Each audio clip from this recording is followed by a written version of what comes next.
Hi everyone, Miss Wedderburn sent me the agenda for tonight. I'm going to share my screen so that you can see it. If at all possible, please screenshot it so you can have it available so I can stop sharing the screen as I have to toggle back and forth between WebEx and YouTube to ensure that the stream is continuing.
I've seen that look before.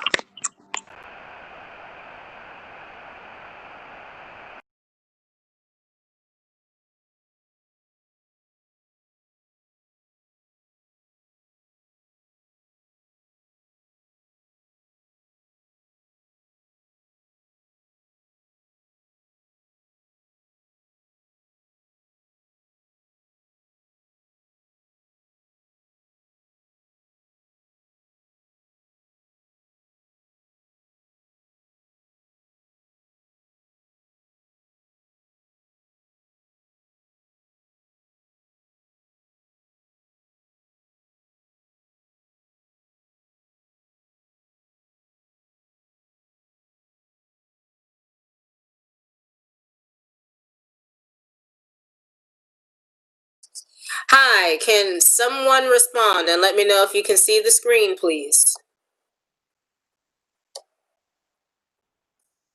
We can see the screen. Okay, do you see the youth and education agenda? In totality. Oh, yeah. Yes, in totality. Okay, thank you. I'm going to try to take a screenshot or something and share it in the chat. I would love to get off of shared screen so I can continue toggling back and forth between the YouTube live stream. Where's mute? Oh God. Hello, Sharon. Hello, Julia. Hello, hello, hello.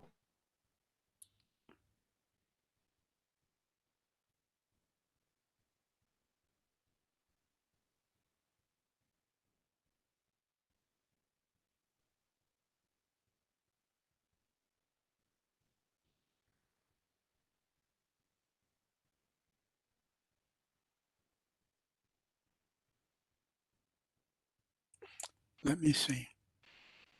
Hey,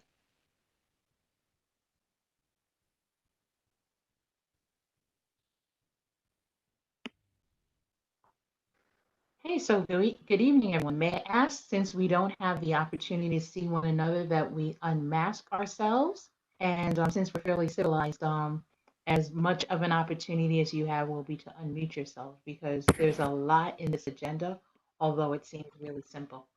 So I just wanted to take the opportunity to welcome everyone to what is the October meeting of the Youth and Education Committee, and have the that other people will be joining us. And this is the part of the meeting where I introduce myself and welcome everybody to this meeting. There are a couple of names that I don't recognize. Ms. Hyatt, I have not seen you in a meeting before, I don't think. Would you briefly introduce yourself? Yes, if you can just give me a minute, come back to me because someone's watching TV and I need to put in my headphones. Okay. So everybody, how are we doing? How many of us are having children, grandchildren, nieces, nephews that are in hybrid learning as opposed to remote learning exclusively? Can you give me a feel for how that process was for you? I How you have experienced I have two grandchildren who are doing remote learning. exclusively remote? I believe so. Okay, No, one of them is actually going into the school at sometimes. That is a 3K, no, pre-K child. right. And the other child is a third grader. He's doing exclusively remote. And it's very interesting how people make decisions. When people ask me over the summer, what should they choose? And of course, it's everyone's personal opinion as to what will be best for their child. But one of the things that was very interesting is that if you elected for remote learning exclusively, you wouldn't be able to um, elect back into classroom learning on a quarterly basis. And as we're now seeing, we're having hotspots. One zip code that is coming up that's in Community Board 8 is 11213. So knowing that 11213 is on the watch list, we might have all of our students go to remote learning involuntarily. So that's ridiculous, and it's not even ridiculous, but there are a lot of behind the scenes decision making that or the neither reflected the community or the parent voice in the decision making. So those are some of the things that I will talk to you guys about later on in the agenda. So for those of you who are not present for the August meeting, um, actually one of the announcements that had been made is that I will be taking a leave of absence for the community board um, through the. But given that I have unique knowledge and special relationships, I will be working manner with our committee secretary, Marva Henry, and also with Nora Daniels, neither of whom are present right now. And but I know they'll be joining the meeting later. And just to talk about things. Desmond, you talked about, and there's another concern that's come up as well too, with respect to remote learning and how our schools that have requested outdoor learning, how those requests have been funneled. So, Ms. Hyatt, I see you with your headphones in. If you would unmute yourself and introduce ourselves to the collective group, I would greatly appreciate it. Hi, good day. My I was attending the meetings here at community Virtually any size company and any vehicle and adjust to virtually any size phone. Whatever you Oh, try. awesome. years. I don't know if it's me or if it's you. I might be having slow resolution. I might actually have to go because this seems to be a popular time on my internet service, and I know I see the slowing down of my functionality.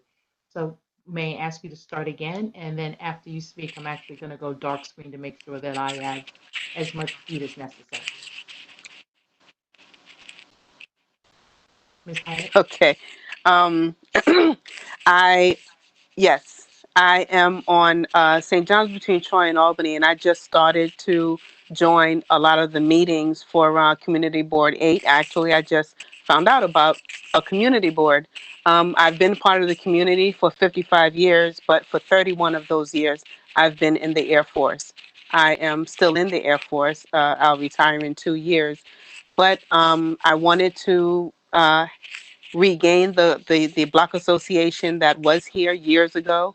And I was told that in order to do that, I should become a part of the board of the Community 8 board. And so I have applied to become a board member or what have you. Those things are done, I think, in January, whenever, but I have attended the meetings. I started with the land use meeting last week. I attended another meeting. So I just it's important to be a part of the community as a whole, not just live on the block and do what I need to do for my block, but to understand how this community is working and how things are being allowed to be done. Thank you for that. Very much true. Once you start attending community board meetings or become a member of the community board, you no longer look at the happenings in your community um, through civilian eyes. You understand what's wrong and how it needs to get resolved. So thank you so much for that. And with that, I see Ms. Atkinson has joined us, and she's a new community board member and therefore a new committee member. Ms. Atkinson, could you tell us a little bit about why you wanted to join this committee and what nudged you along to make an application for the community board? Okay, actually what made me decide to join was there was an issue going on in Kingsborough where they didn't have any hot water, they didn't have any heat over the winter time, and no one, actually I was on the news because of it, because no one was actually talking about it, and it was going for weeks. And wasn't just like one walk, it was like it was in the whole entire housing thing. No one was giving any answers. And so I decided to call and call the community board and ask, could they call and reach out to somebody, because it's ridiculous. You have seniors and you have kids that's not being able to take showers and things like that. So I made the call. And then one of my coworkers, because I work for the city, said, why don't you apply? And he was like, you're wonderful. I was like, let's see, because I'm an advocate. So they're like, why don't you try? And so I applied, and then I got the email that I was actually accepted. Also, why I'm in the youth and education is that I am a former educator. I also was a trainer for NYPD for 14 years. I'm also a PTA president for one of the local schools that's actually up the block from the community board office. I'm also their school leadership team chairman. So I'm heavily into my daughter's school.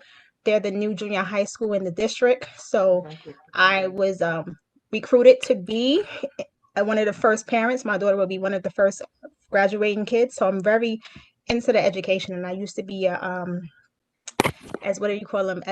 When it was an education assistant for a public school in District 17. And before I decided to change over into law enforcement. So that's why. So Ms. Atkinson, welcome. One of the hot button issues right now going on in terms of representation citywide is the role of the SLT and the DLT. And I'll fill you guys in a lot of about this. I've been in a lot of meetings this week, and I wanted to share a couple of things. Well, share quite a few things, and give everybody some tools. Nora, I see that you've just joined us, and I told the assembled body that I had been taking, and I've had conversations with people individually, that I was in the process of taking a leave of absence, and that we would work collaboratively, myself, you, and Marva, to keep the committee running. And since there's so much stuff happening, I just took it upon myself to lead this agenda, because there's so many multiple sources of information. And one of the things that I also hope to do, one of my accomplishments for this meeting, was to be able to help everybody see where they can find interesting information and point out some things that directly have an effect upon us. So with am I doing on time, everybody? Am I where I'm supposed to be on the agenda? Okay, so a little bit of what's going on. Good, I'm still on time for the agenda.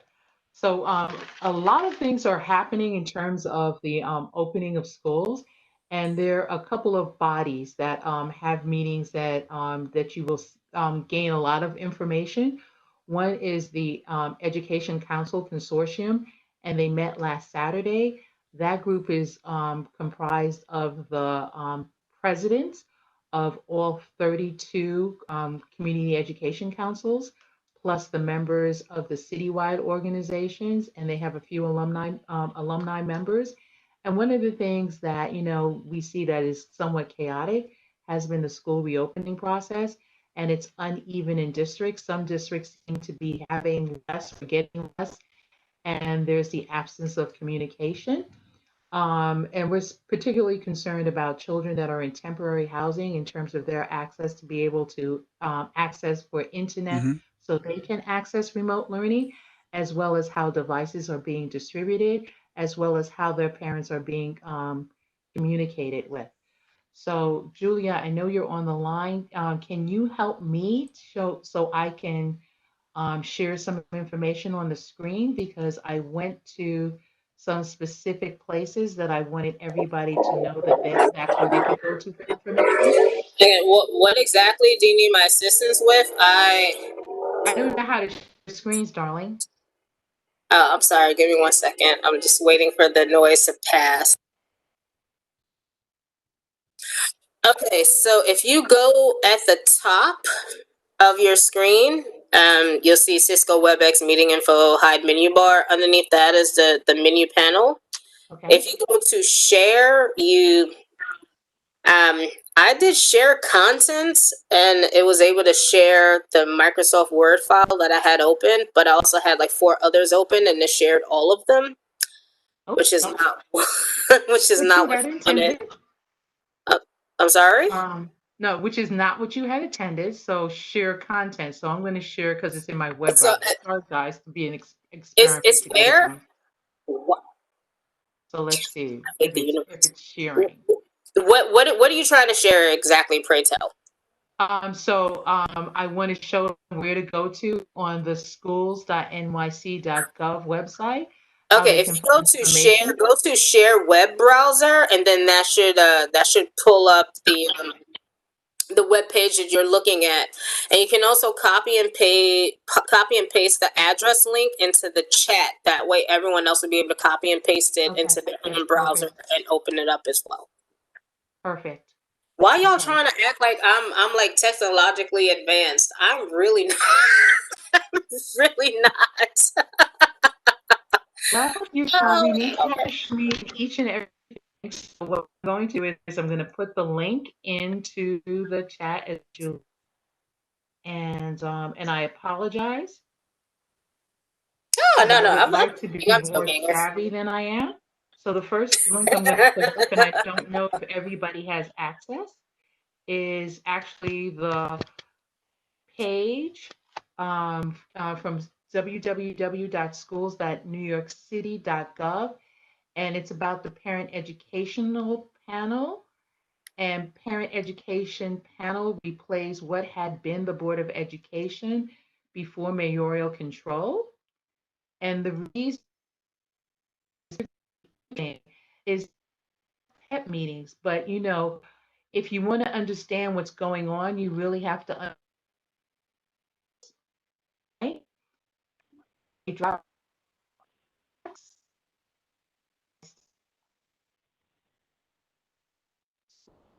Not sure if you know that your screen is not being shared. I'm not sure if you know that or not. Thank you for that. So, I'm sorry. Let's see. Share content. All right. I'm follow up I see. examples. That's the only way we can do it. So in the contracts meeting, August 19th, 2020, and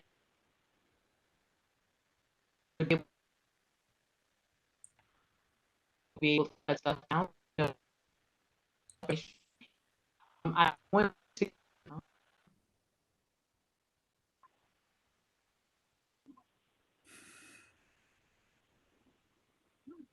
Coming up very choppy. me. Yes. Yes, Ms. Off. Wedderburn, your bandwidth is really low. I don't know if you turn off your video, if you'll still be able to share your screen, but I do know that in times past, turning off the video capabilities has actually increased the sound quality of participants.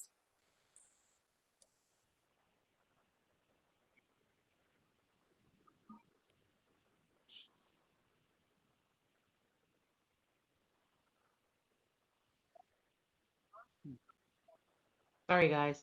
See, I had all of these things I wanted to show you. So let me turn off my screen.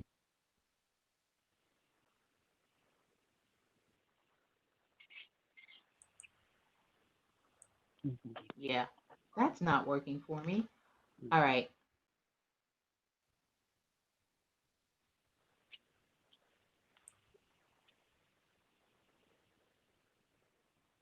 Let's turn out the Mhm, mhm, mhm. No, I feel like we should have some. Mm, All right. it's true.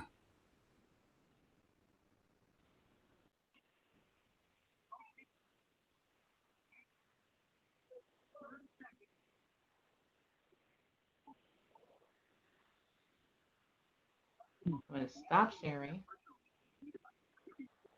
and see if that's going to help. I tried. Technology is not working for me. Let me turn. Miss Wedderburn, if you can email it to me, I can try to see what it is that you're sharing and see if I can't like drop it into the chat or share it um, in some way. Okay. This is your good way to We'll not do that. go in and see it. So, And so basically, someone needs to the be muted. I don't. Let me just mute that person. Okay. that might be me because this is what happened on the but I can't mute myself. So, as I said before, and having so so there are a couple of things that I want everybody to be. One, um, there have been challenges about how information has been disseminated. And I would say the leadership team from the Department of Education has been very clear as to what the instruction has been or what the process should be. And where we're seeing deficiencies comes at the local level, superintendents and school building leaders, AKA principals. Some districts are stronger than others. Ms. Atkinson, it's awesome that you're in District 16 because with that new leadership, they're pretty much on top of it. Just as you have an awesome principal. And the fact that you've taken a leadership role in the school leadership team, I'd like to be able to send out documents to everyone, but there's new guidance to the field about school leadership teams. Part of it is that there are a minimum of 10 members, and all of those members should be elected, not handpicked by the principal. In other words, you want to have people that your peer group sees as being valuable and contributing to the conversation. And that sounds boring, but school leadership team fits into the district leadership team, and they're the ones that really monitor what the comprehensive education plan is for the district. And here's how that is shown to be deficient. If we don't have a plan, as District 17 was in the process of developing their plan over the summer so that it could cover the previous school year. And now we have a new kind of year. Do we really know how things are going forward? District 16 and District 17 have a high preponderance of Title I schools. As Title I schools, they are qualified to have highly qualified instructors. Given what the memorandum of understanding was for the UFT, i.e., the UFT, the teachers union, said that in COVID, we don't have any contractual responsibilities.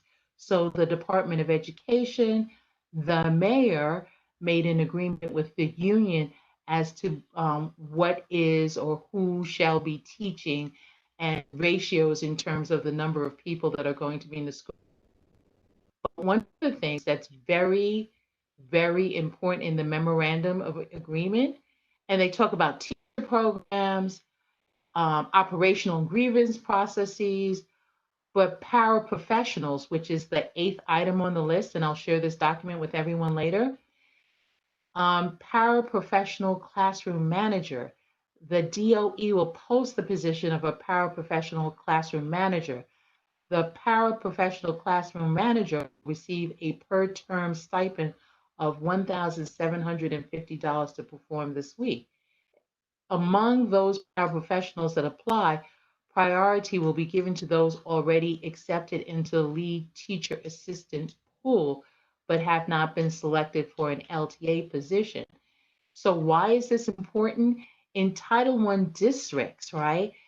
These persons are not certified. In districts like 17, where there is a deficiency of qualified teachers, period, much less qualified teachers, how is this going to affect the learning environments for the children? So I know I talked a lot. Can I ask any what do people think about this? Talk to me, people. I'm gonna say that I understand what's going on. I understand what you're saying. Um, I think my daughter's school is just a little bit lucky because they were a brand new school and they didn't have that many teachers.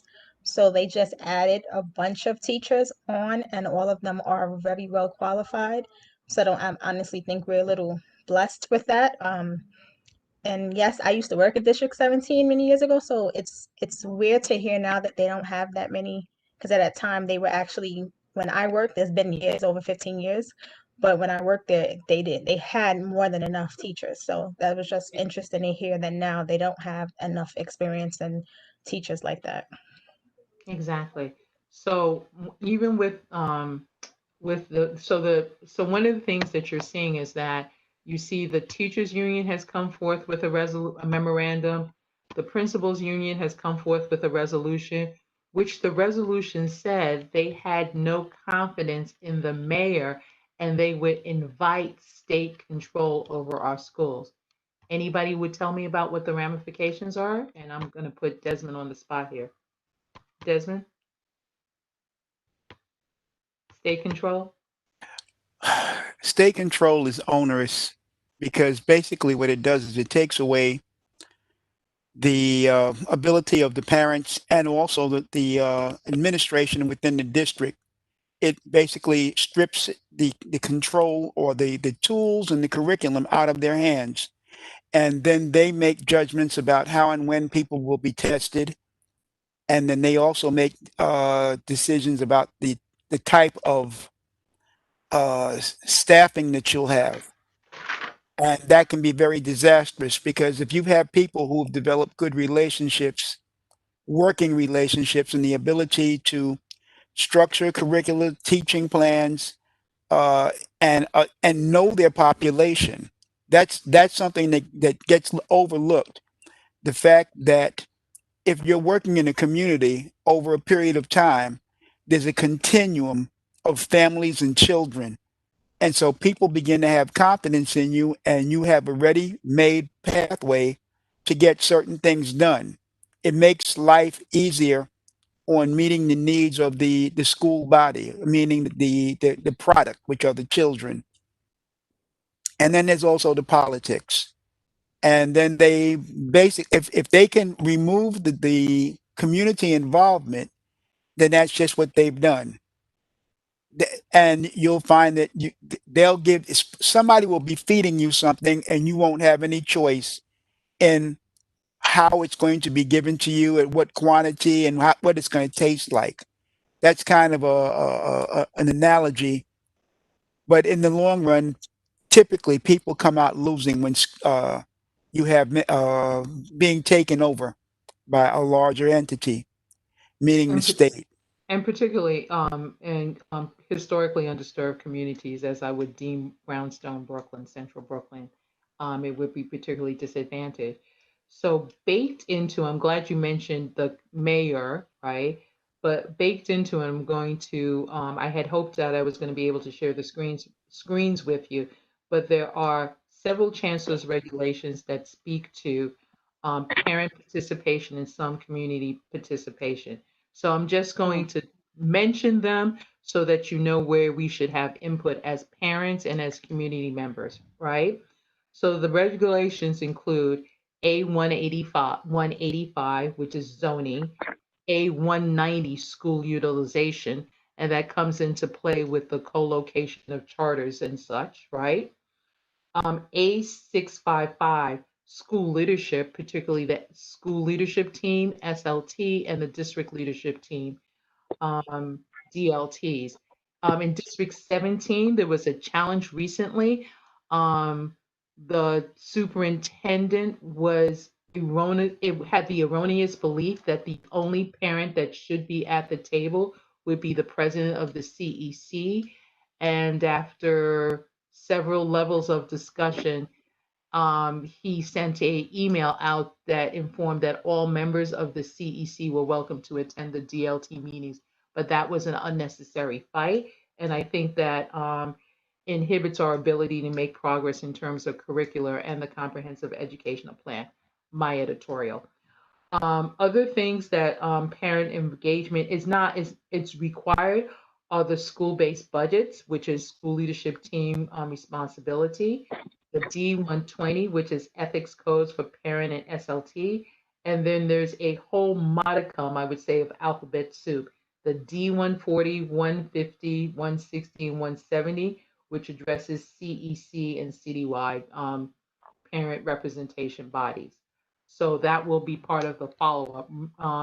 Marva and I will collaborate on that just so you guys have a reference for that. So I'm going to pivot a little bit and talk about the hot button issues that we need to look for in the next few weeks. One is what do we do about attendance? You know, what is the attendance policy in the time of COVID? And the attendance policy by the principals, and the principals must share that with the school communities in the next month. And it's complicated, but each school should have policies for the elementary, middle school, and high school. When the state looks at the district, they look at the whole district, meaning all of New York City. So it's incumbent upon us that are in our different silos, 13, 16, and 17, that we support the efforts of the CEC to be able to have this information. Also, what we don't have any clarity about is curriculum and grading policy. What are our children being graded on? What are they being taught? So that's a conversation, right? Recently, the the ECC had a meeting with Michael Mulgrew, and they continue to be engaged in that conversation. Another hot button item is testing. Reasons I was pointing you to the Sharon, contracts is yes, go. who's Michael Mulgrew? I'm sorry, Michael The Mulgrew president is of the the president of UFT. UFT. Okay, thank you. Sorry. Testing for COVID, because you know that children are going to be tested, and there's a whole permissions policy. But the vendor that was selected to do the testing is a genetics company who intends to keep the samples. So Hmm. there's going to be more discussion about this, because one of the questions is, why can't I, as a parent, and Lisa, you're shaking your head. You see what I'm talking about? Why we have to be, vigilant in all of this? Why can't a parent have their child tested by their own doctor and be certified? So, they say, this is what we're going to do, and we have to say, this is what's not going to happen, right? And it's like, well, why do you want to keep the samples? You know, and you can see how that's been misused and abused, from Henrietta Lack to the Tuskegee experiment. It just makes, raises the hackles. So that's going to be a problem. That's Um, scary. I'm sorry. right? So scary. So, I hope that all of us that have little ones that are near and dear to us, and not so little ones that are near and dear to us, that we become our advocates in all of that, in that process. So, yeah. Excuse me. I guess my only concern would be assistance for those that don't have a doctor, or those that are, that say that they are unable to get that test. We as parents that are coming to these meetings, we have that ability, or but there are quite a few that may not. And yes, I'm not agreeing that they should be keeping our stuff or any of that. I'm just saying, my only question is, has there been a consideration for those that don't have the capability of having someone? It's So, just a thought. No, that's one of the reasons why there is a provision to have the COVID testing, so it's quick and accessible. But and it also requires that a parent or guardian be present. So that still doesn't address the parent that's unable to go to school. And those are things that need to be worked out and to be made clear. So I expect, and I know that they're working on these policies, that they'll have more clarity about the policies, next week, because this week is almost over, next week, right? Or soon thereafter. And, one of the challenges is this is a pandemic and this is an unprecedented time. However, there's so many things that come up as you go through all of this, and you want to be able to protect the children. So there are a couple of things, and I promise the next meeting we're actually going to go through a charrette about looking at the contracts, because the contracts are very telling how much we acquire things, how much it costs to acquire things, the length of contracts, the amount of money that we're paying out. Because you will see where the funds are expected to come from when you're looking at these contracts. You will also see um, favored vendors. Why are they favored? Is it a matter of quality, ease, or pricing? When you have something like you have to acquire all of these learning devices, is it the fact that a vendor is chosen because they're able to guarantee a minimum in quickly, or if they're the quality providers? So you'll see all of that information. And the money is astounding, astounding. So, for example, providing the mobile Wi-Fi devices, that's from one vendor, but it requires the collaboration of Verizon, which is the vendor that was chosen to provide the broadband access. So, looking at all of those hinky things. Breathe, right? And one of the things that came up too is looking at mayoral policy. I know you really have to look at the politics of all of it. And I know when um, Michael Bloomberg had gotten blanket approval for mayoral control. And as we went through mayoral control and we saw that communities weren't being included in the discussions about what happens around our schools, it began to get modified. And one of the things that the council did is that they extended, or not the council actually, the assembly extended mayoral control a year at a time or 2 years at a time. And in the last negotiation for mayoral control, so now we have a mayor in his second term, right, who's not trying to seek another elected office, because one way you keep the accountability is that if someone wants to continue in service, then you have the reelection button, yay or nay, right? So you don't have that control anymore. And I would make the observation that the transparency that was promised, as you can hear about all of these nits, does not exist.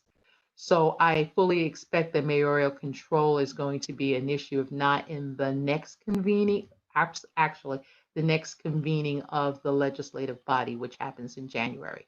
So every 2 years, you have a new legislative body based on the elections. So that's going to be a topic, and I want us to put on our list, because we said we were going to talk on long-term policy. What do we feel about mayoral control? What things would we like to see that are included, right? Charter schools operate out of the purview of the Board of Education, excuse me, the Department of Education, but their chartering, so to speak, comes from the New York State Regents. And Success Academy had a hearing today that changed the way they would do zoning, which is across boroughs. And in the chartering process, they don't have to seek community or public input, where something like that could not happen. Right. But something like that could not happen with public schools. So that's something else that we have to talk about. And I'll definitely say that, we've enjoyed a great relationship with the Brooklyn region, Kathy Cashin, who was a superintendent in District 23. And we enjoy a good relationship with the region at large.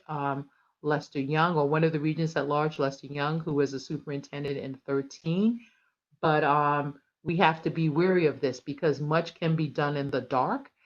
And occasionally they have SUNY charter school meetings in New York City, but most of these meetings occur in Albany, although our schools are the ones that are impacted overall.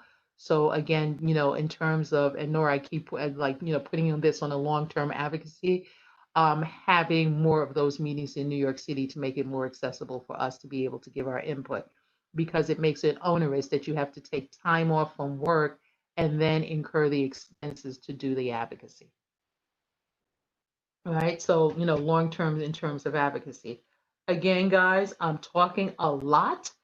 Please talk to me. Talk to me about what your concerns are, what your issues are, what you'd like to see us deal with. Sharon, can you hear me? How you doing? All right, and you? That would be Audrey Tate Hall, who is joining us from her cell phone. Yes. Yes. My question is, right, I was listening to the news, and my question is this testing? They have brought in some quicker way of testing the teachers and the students for COVID, Mm-hmm. and my concern is that it's not accurate. Okay. It's not accurate at all. Okay. I believe Michael Melgrove, was put on point about it, and I just made a big smile, Audrey. Yes, he was. mm-hmm. And I don't know if you had joined us at the point where I talked about the vendor for the COVID testing is actually a genetics company. Which That one, was for the quickie or the 3-day thing? the 3-day one for the students. Mm-hmm. And it's a genetic company that wants to keep the samples. Oh, really? Right. So I wanted to share, and I'm sorry, I'm technology challenged, but I wanted to share, and I'm going to provide the links in the follow-up of looking Uh-huh. at contracts, because we actually have to look at our contracts to understand what's going on. If you want to know how things are going to happen in any entity, you must follow the money. Look at how the money, and that determines the policy. Right? So how was this vendor chosen? Why were they chosen? Do they have a track record? Are they offering a price advantage? Is there some service level agreement that they're going to be able to provide X number of tests with this percentage of accuracy? All of that Mm-hmm. information should be in the award or the RFP answer, and you can find Mm-hmm. that in the contracts. So I would like, one of us to take on that responsibility of looking at what's coming up in the contracts meeting. It's once a month. You don't actually have to go to the meeting, but it's very easy to go to meetings now that everything is virtual. And take a look at that money, how that money's being expended, even if it's just to look at the spreadsheet. And also, one of the things that's come up, aside from the whole decision making around outdoor learning, Mm-hmm. was as it was described to me by a CEC president, that they basically leapfrogged over the community to make the decisions happen and made it a multi-agency response. But the end result was, for example, a school that had 705, which is located on Classen and Bergen, or excuse me, Classen and St. Mark's, made a request for outdoor learning on Tuesday, but had not gotten a response that was sufficient because they didn't have the personnel to meet with the requirements. And having as by posing those challenges in a public meeting, a tri-agency panel got together to facilitate the outdoor learning request, and we knew about it. We, the community board, found out about it on Friday when a neighborhood resident posted a sign about their inability to park, their cars on the street between 7 o'clock and 4 o'clock, and for a limited time until around Thanksgiving, November 24th. But again, how are we going to respond to the issues and the concerns of the community if we don't have any notification or say about that? And those advocates that think that, having a car in New York City should not guarantee you parking, right? Um, we have all of those conversations. So being able to find that information out about how the decision was being made, who made the decision, was a little bit onerous. But those are the kinds of things that, again, if we don't say that we want to know, we don't know. How is it that anything, and I'm new to this whole thing, I'm learning. It's going to be a definite learning curve for me. But how is it that anything that deals with our children, our people, our streets, our buildings, does not have to come through the community board? How does that happen? So the community board's role is advisory, and our Oh, purpose basically is to collaborate with agencies that are served with us. But we aren't asked for it, or we're unknown to many people that should know about us. But pause for 1 second, Tiffany. Hi, I see somebody whose phone number ends in 54. Who are you? I'm asking, hello? Someone who's on the line whose phone number ends in 54. Who are you?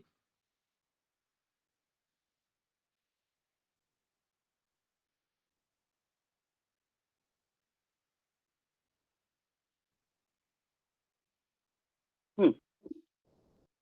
Interesting, right? Hmm. Hold on 1 second.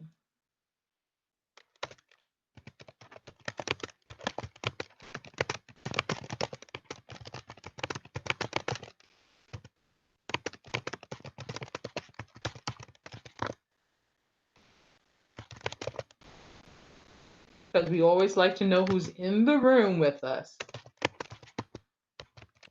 And absolutely.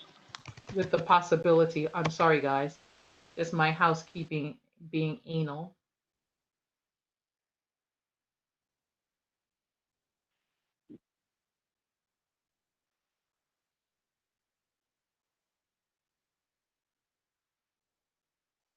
All right.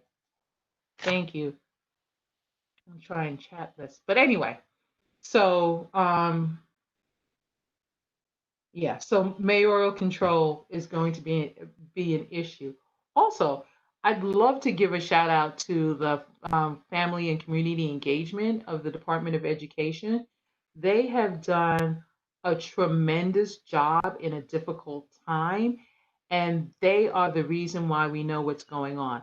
So I've spoken for what, the better part of 45 minutes about education. Is there anything else anybody thinks I should talk about? Or questions, queries, gaps? Because I'm going to give this feedback to my peer group. Okay, thanks. It's Miss Jordan that's on that line that ends in 54. I was like, who is she? And we need this for attendance records. Thank you, Jenny. Can you hear me? Can you hear me? Oh, this is Miss Kinsey. Hi, Regina. Hi, how are you? Fine, thank you. Good.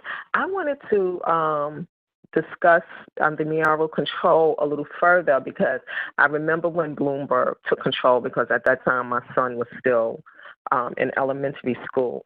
I was never in favor of it, but if I can remember, like you said, back then it was blanketed and almost everyone was willing to try it. But since then, especially since de Blasio have taken the reign, I have long called for the control to come back to the parents. And since you're mentioning it, is this something now where we should be rallying around and calling our assembly people and our Senate to not allow this to move forward when it's time to go back? Because the last time he couldn't wait, de Blasio couldn't wait to get up to Albany. He was salivating at the mouth to keep control, and I couldn't understand why. If you could shed light on that, please let us know. But like you say, it's going to be a hot button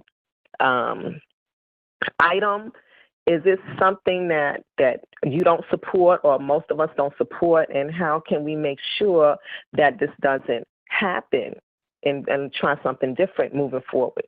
So the way it's up in the age of COVID is that school reopening was a political choice, right? Not a choice of professional educators. And the implementation thereof was left to those who are professional educators. So what Mhm. does that speak to? Do we want to be led in a political process in schooling, or do we want to have professional expertise? Yeah. So I think yeah, we have to end this. We have to make sure that our children education comes first. It should not be about politics, and the parents have no voice. At this point, my son is grown and he graduated college, but I'm still very much concerned about our children's education and our children's well-being and sustainability in our community. So the leadership on this comes from the Education Council Consortium, and they've been very good with that. And they collaborate with a number of other organizations. It's my expectation that they will have some sort of policy or opinion paper prior to the beginning of the next session. Hmm. Okay. Okay. Well, thank you. Will that be brought to the community board, or is that something that we have to look out when we deal with what was it that you said that you were trying to pull up? So I'll share the memorandum so you guys will have historical background, the UFT memorandum and the CSA memorandum. But certainly I'm in those rooms where some of those discussions are had, so I will definitely share because as I explained to our chair, Ethel Tyus, each committee and the committee chair thusly should be the subject matter experts about those kinds of things. But if, when I say, because collaboratively, each of us occupy different spaces, that we would know about what's going on in our own neighborhood. And I'll give you an example. Um, one of the principals came to a parent and wanted the community board to advocate on his behalf, right? Regarding an after school program. And my response, because it was a quick text, was, And it's because I knew the history of the principal who often has skirted rules or doesn't want to hew close to what, Department of Education mandates are, requirements are. And the first thing I directed that parent to do is ask to take a look at the budget. Where did that money come from? Because the requirement was that the money for after school programs go to 501c3s. So the fact that he can't use his program of choice says that his program is not a 501c. We say, so I don't want us to be blind advocates for anything, but to have the knowledge behind that. And those are the kinds of things that you need to have the expertise, to be able to have the relationships with. So, Mark, I know one of the things that you wanted to do was to make sure that you're a part of this committee, and I know your other involvement in terms of policing, specifically your interest in the interdiction of youth and policing. Is there anything new that we need to know, or any initiatives that you think should be part of a advocacy plan for this year?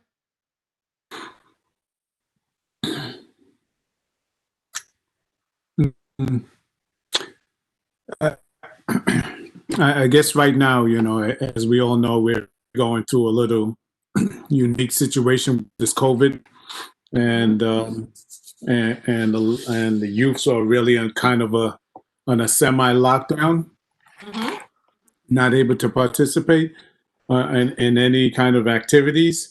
But as of right now, I really don't have anything that in store. But I think this would be a good time for us. For put our mind together on this and see how we can prepare once the streets and the community and our country start opening back up. So I'll definitely be looking on things that we can definitely do in reference to the youth. Okay.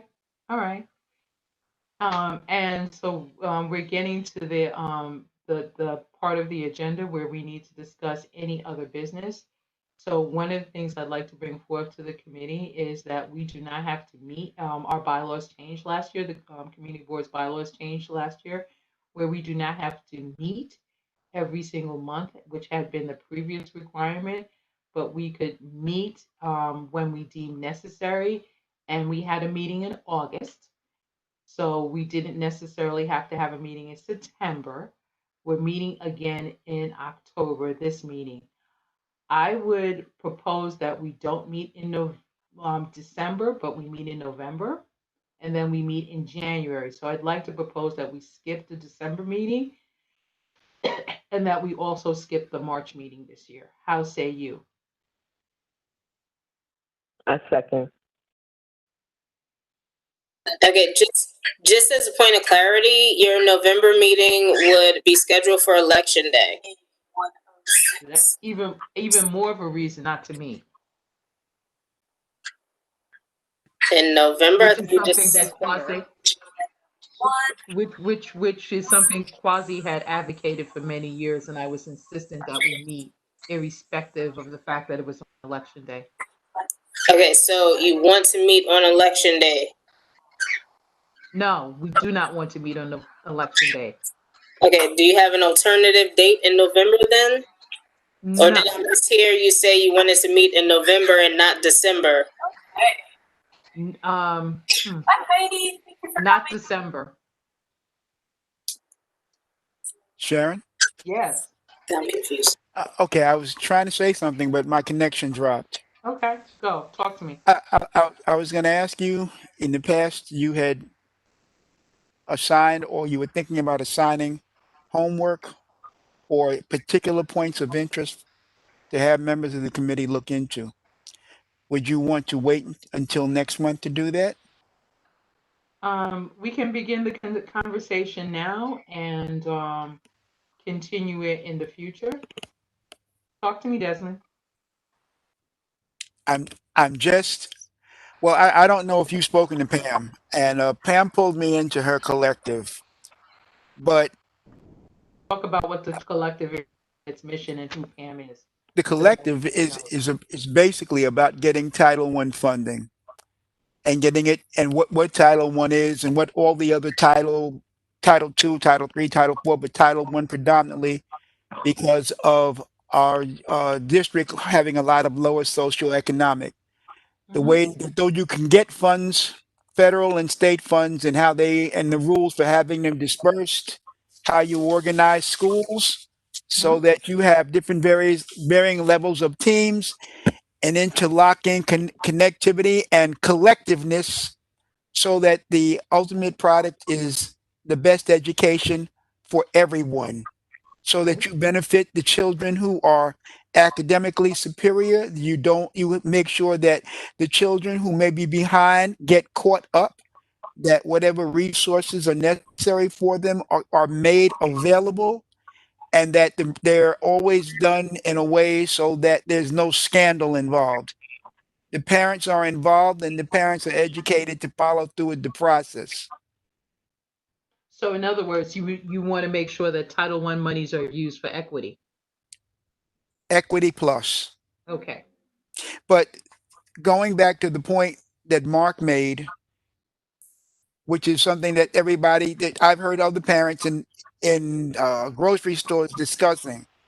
When the pandemic first started, a lot of parents who were quote essential didn't have the ability, they didn't have the experience, the time, or the ability to make sure that their children were properly taking advantage of remote learning, or they didn't have the resources to properly do remote learning, or any number of a combination of things. And so there's been lost time, and everyone knows that when children have the summer off 2 months that they regress unless they're actively involved in a program to keep them sharp and to maybe even advance them. And what's happening is you're losing a year in students' lives. And if it's small children, then that's extremely critical because that's all developmental stuff. And everything here is a big crapshoot. So if there was anything that we would want to do, we would want to try to get the most effective parsing of those funds into the communities and learning how to do that. Well, one, I think you're on it. Two, right? Because you're working as part of that collective, and I think that's absolutely like that would be your bucket, your point of interest that you would consistently bring back to the committee. Okay? That's what I was just doing. Yeah. Okay. Yeah. Thank you, But I, Desmond. okay, but from my past experience, I know that uh, many hands make light work. I'm with you on that. Okay, and so when you're talking about the future of our community and our children, I made a point a long time ago about a situation where one child that I knew of did extremely well, but that child's last tenure was the entire tenure of the CFE case. Oh, yeah. And that if all the children leading up to and through the end of the CFE case, which still didn't solve any problems, campaign for fiscal equity, when a parent in Harlem took the state to court because New York City had been underfunded. So I'm just explaining that because I got called out for that before I ever joined the board. I brought that up and they said, "How do you know if everybody knows what that is?" Long Thank you, story Desmond. short, And I'm long just story, gonna. long I'm story sorry. I'm short, just gonna. long story short, the parent ultimately won the case after 13 years. The award was for $440 million. It's about up to about 4.4, $4.5 billion now. And New York City still hasn't gotten those funds. Right. And so Right. if you're talking about the children of this city being equitably educated, and other people will always make the case that dollar for dollar, that it costs more to educate kids here. It's also harder to do everything here. And that's Well, because of this, and that's because of the system. And you alluded to that when you said talking about contracts and looking to see how much things cost. yes, Desmond, that's what I was alluding to. So thank you for that. And we know that there are advocacy groups that are specifically focused around the campaign for fiscal equity. And I just want to be very respectful of time because I have some ask of the members assembled, just in Sorry. terms because I am, as I said, will be going on leave. And I wanted to make sure that everyone had access to the same kinds of information that I had. So there are a couple of things I'd suggest. I'd suggest that everyone sign up to receive the mail that's put out, the emails that are sent out by CECs 13, 16, and 17. That everyone who is on social media go to ECC's page, Educational Council Consortium, and like them or friend them so that they can also receive a stream of their information. Right? To make sure that you take a regular look at the DOE's page so that they know when they're going to be panel for educational policy meetings, as well as they can review the contracts that are given. So contracts and PEP meetings are separate.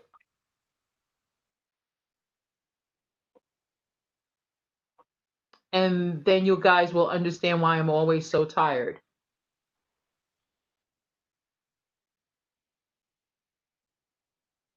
Excuse my ignorance, but how do we sign up for the?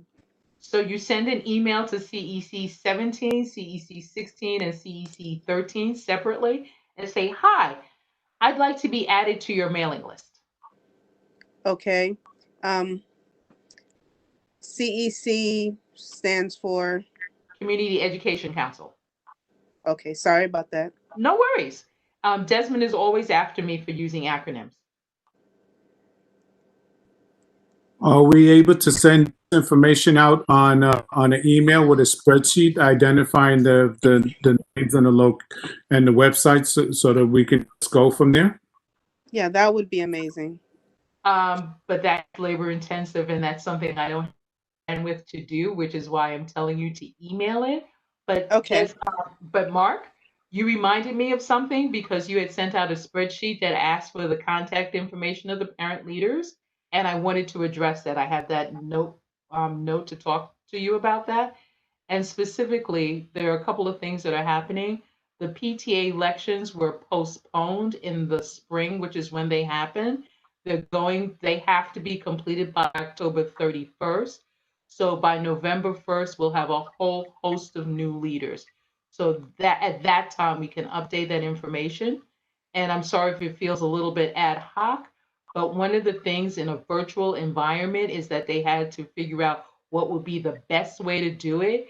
And one of the conclusions that they came to was to have the parent coordinator of each school actually conduct the election.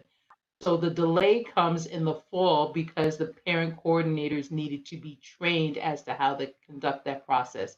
Lisa, have you gone through that process yet for the elections? Unfortunately, the school that my daughter attends is actually is small.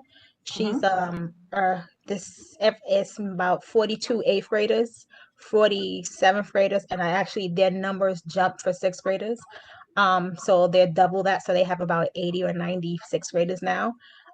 This the first. So this is we don't have a parent coordinator, and our elections is actually supposed to be October 14th. Because I've been the president since last year, and probably we have a whole bunch of new parents, so hopefully we'll have the actually group. Like, it was always the same 10 to 12 parents since my daughter started in sixth grade, unfortunately, and we're hoping with these new parents, a lot of them are asking about elections and things, so we'll see. So October 14th is our day, but I did the trainings that they have the parents doing who was previously in the PTA. It's very confusing.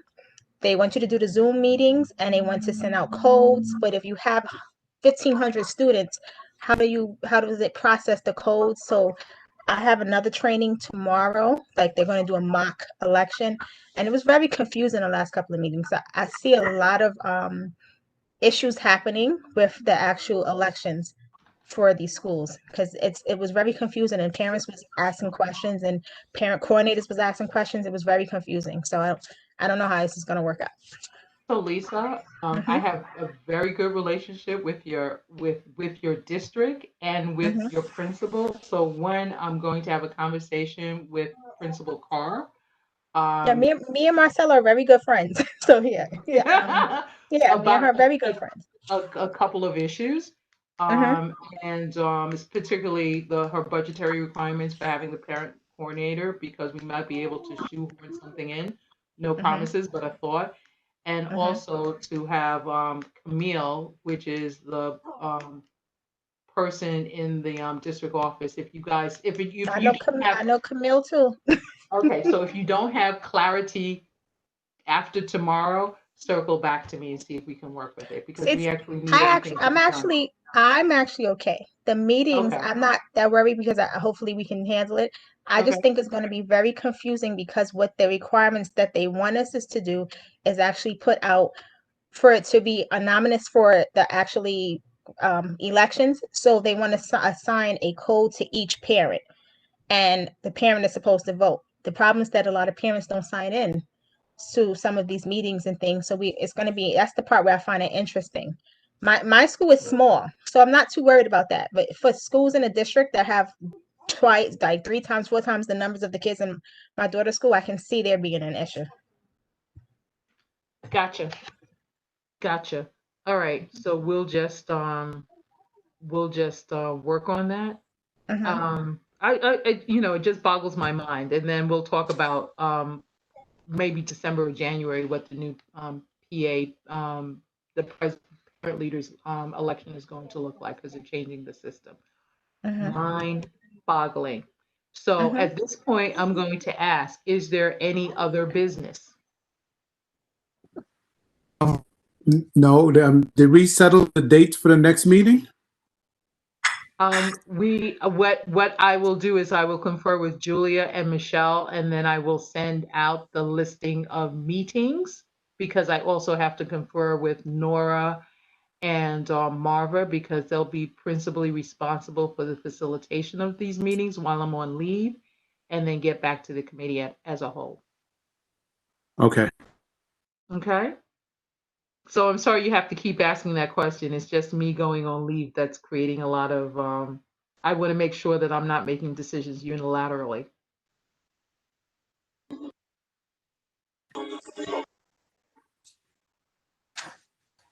All right, guys, hearing no any other business, I would like to say that thank you for participating in this week's meeting. And if there's any feedback, anything that you need to communicate to me, you have both my email address and my phone number. Please feel free to reach out. Thank you. Okay. Good night. Good night. Good night. Good night.